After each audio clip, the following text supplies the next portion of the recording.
কেরু একটা বিড়ি ধরা। বিড়ি তো আমার কাছে নাই রে। ভাই একখান বিড়ি দে দিনি। আমার কাছে তো নাই। সুমঙ্গার একখান বিড়ি ধরা। আমি বিড়ি খাই, লোক বুঝি বিড়ি যাবে বুঝলি তো, আমি বিড়ি খাই। তোরা তো সবাই ছোট লোক, ওখানে ওরা বিড়ি কেনার দরকার ছিল তো।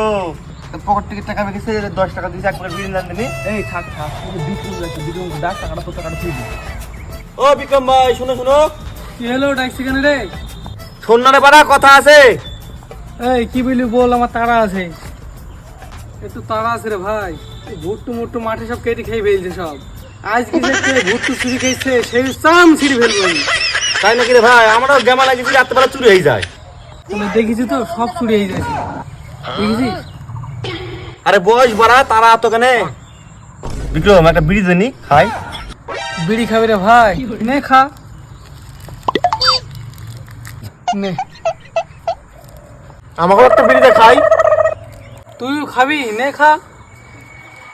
ওদেরও তো দিলাম, আমাকে দে একটা খাই। একটা দিলাম, আমার সাবে দেন, প্যাকেটটাই খা। বিড়ি তো খাইলি, আর আমার মাঠে যাইতে ভাই ভাল লাগছে না রে। এত রোদ গরমের মধ্যে মাঠে কাজ করা যায়? তাই তো রে ভাই, খুব রোদ বইছে। থাক, তো মাঠে যাবে না। এই আমার কাছে একটা বাংলা আছে, তোরা কি খাবি? কোথায় কোথায় খাবো? খাবো রে ভাই, জানেন যা। তো বস, তাহলে আমি বাড়ি থেকে মদ টেনে নি। যা। এই তোরা তো ভালোই পাশা মিলে ছোড়া। মদের নেনু ছাপি বাল খেয়ে ফেলবো, খেয়ে ফেলি। শালা, আমার এক প্যাকেট বিড়ির পোঙা মেদ দিয়েছি। খাম, তোদের মদ খাওয়াইছে না। আমি খাওয়াইছি বাংলা।